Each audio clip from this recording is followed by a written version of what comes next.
Hi, I'm Tim and thanks for watching this video.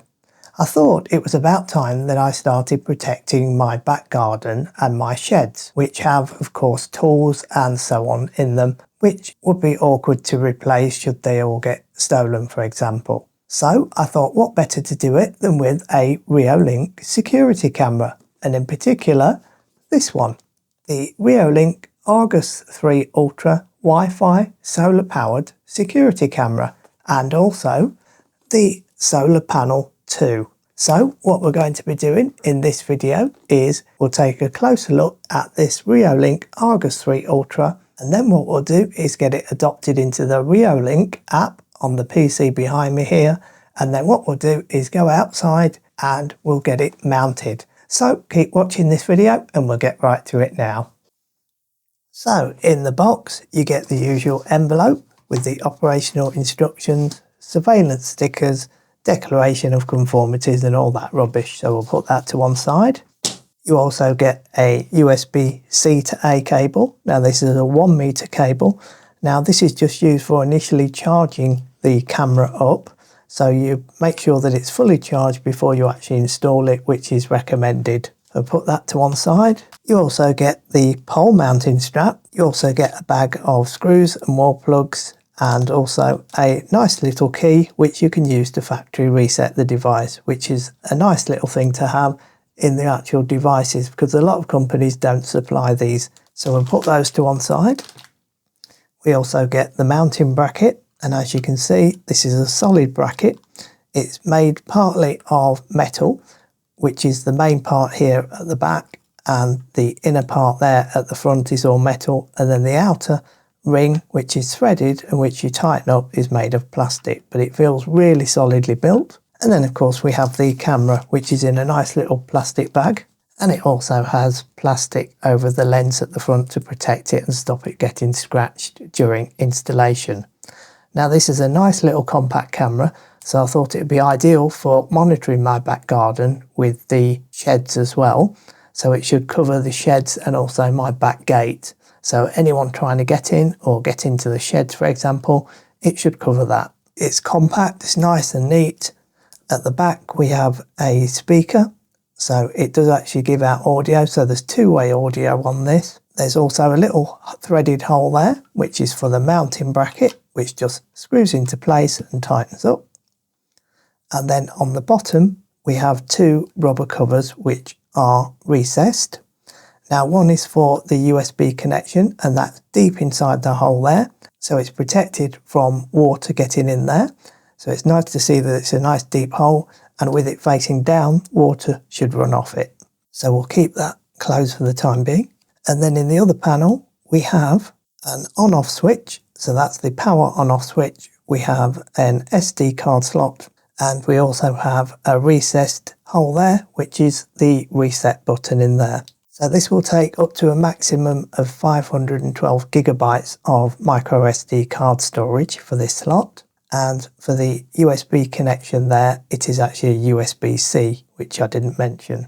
As I've said, this is going to be powered by the solar panel 2, so we shouldn't have to recharge this camera at all. However, I have already fully recharged it via the USB-C cable, which was supplied with this camera. So just briefly go through the specs. It has a built-in microphone and speaker, which is at the back there in that grille. It supports Wi-Fi 2.4 and 5 GHz as well. The wireless security it supports is WPA and WPA2. Now for the operating systems it supports is Windows, Mac OS, smartphone, iOS and Android. Now it also has a passive infrared sensor there at the bottom, so we just remove that and you can see that's the PIR sensor. So when it detects movement it triggers the recordings for the camera, so that's the PIR sensor there. Around the top there's two what looks like LED lights. Now they are actually LED lights, and then around the lens itself we have the infrared sensors which go around the lens on the outside there. And then of course we have the lens in the center. We also have what's called a daylight sensor, which is at the bottom just below the actual lens itself here. So it's within the actual circle of the lens there, and it's just at the bottom. Also should say it's IP65 weather rating. It has a 2-year limited warranty, and the weight of this, including the battery, is 335 grams. It has a 1/2.7 inch CMOS sensor. The maximum resolution for this is Ultra HD, so it's 3840 by 2160, and that is at 8 megapixels and 15 frames per second.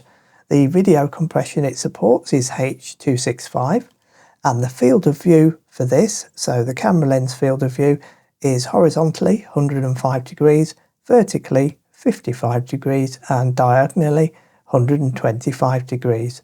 The infrared night vision sensor, so this here, can detect up to 10 meters, so that's 33 feet, and it's automatically switching via the IR cut filter.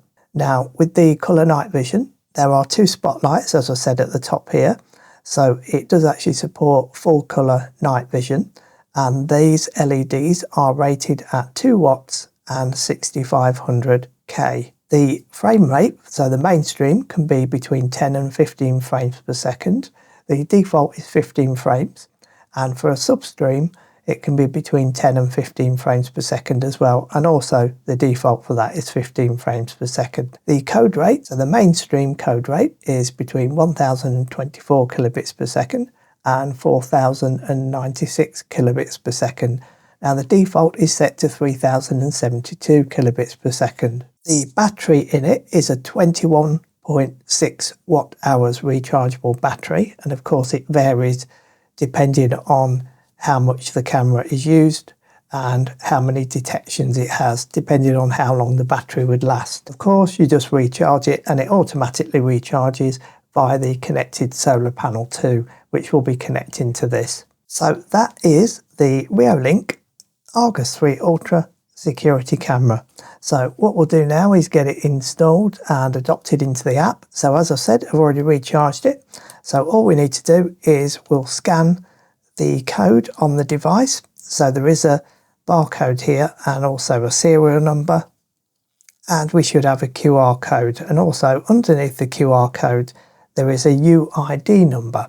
So what we'll be doing is, instead of scanning the QR code, we'll be entering the UID number in the Reolink Windows app, and that should then pair the camera into the Reolink app. So we'll be doing that before we get it installed. So what we'll do is hop onto the PC now, open up Reolink Windows app and get this paired up. So here we are at the PC screen, and what I've done is opened up the Reolink app, and as you can see I've already got 2 cameras installed here, the left side, and I've also taken a picture of the back of the Reolink Argus 3 Ultra with the QR code and also the UID number, which is shown underneath the QR code.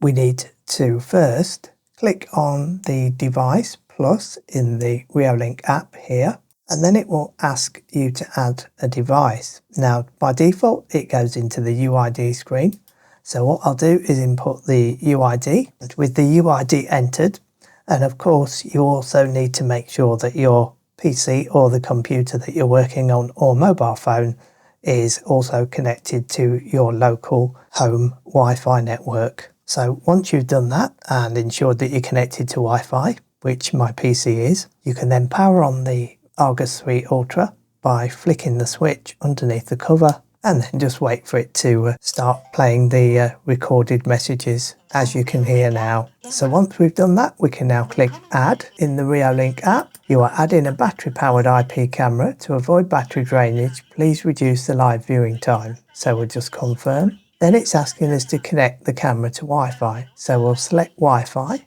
click Confirm. I have heard the voice played on the device. Click Next. Then what we're going to do is enter the name of our Wi-Fi network. In my case, it's GWN7665G. Then what we're going to do is enter the Wi-Fi access password. So I'll type that in and select Next. And then what we're going to do is hold the camera lens at the QR code which is produced on screen. And then we heard a beep. So once we've heard the beep, We can then click next and then wait for the succeeded message to be spoken out. Hopefully you just heard that, and we can click next. And then what we're going to do is create a device password to access the camera, confirm the password again, and then what we'll do is leave illegal login lockout enabled and click next. And now it's asking you to name the device, so we'll call it Argus 3 Ultra and select next. And then the initialization is complete. For more configurations, please go to device settings to proceed. So we'll click finish, and as you can see, we've now got the camera up on the screen here, and it's pointing at my PC and my desk at the moment. So that completes adding the Reolink Argus 3 Ultra into the Reolink Windows app. So now what we can just do is power off the camera for the time being, and then once we've installed it, we'll then be able to just power it back on, and it should then just reappear automatically in the app. So what we'll do now is go out and install the camera. So as you can see, I've already installed the solar panel 2. So what we're going to do next is I'm going to install the mounting bracket for the Argus Ultra onto the panel. So this is a wooden panel, and it's solidly fixed to a concrete post between the two fencing panels. To install the bracket, all you need to do is just install 2 screws in the 2 holes, which you can see I'm doing now.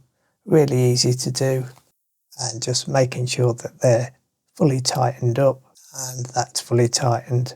Now I was thinking of using the post, but I decided not to because of the stability of the cameras, because of the post is not very thick. To be honest, the straps are actually made to go around trees or thicker posts, not existing washing line posts, which is what this was previously used for before I moved into the property. So now I'm just screwing the other part of the mounting bracket into the back of the Argus 3 Ultra, and then that will just thread onto the mounting bracket onto the post. So now I'm just threading the camera onto the mounting bracket, and it will be tightened up in place once I've aligned the camera in the right direction.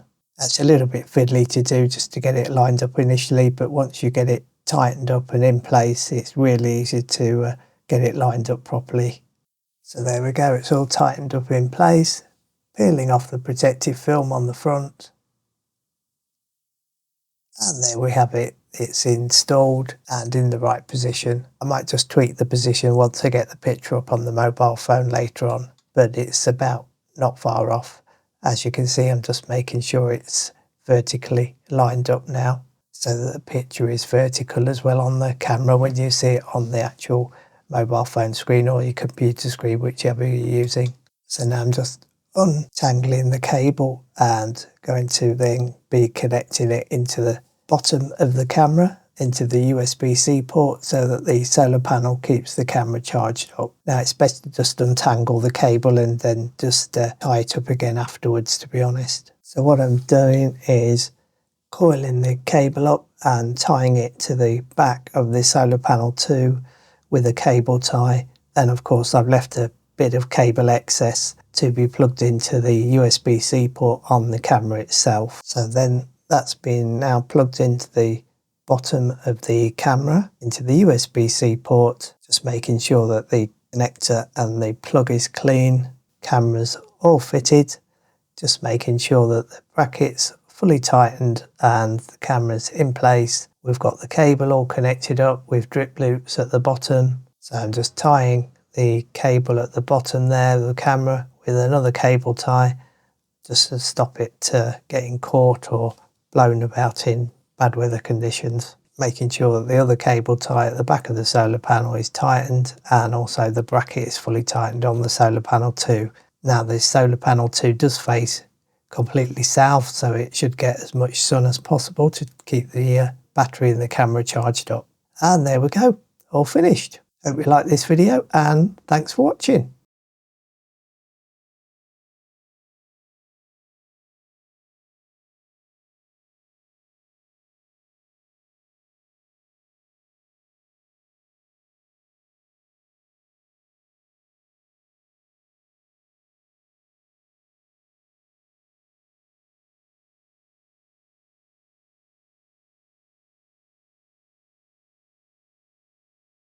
Bye for now, and I'll be back soon.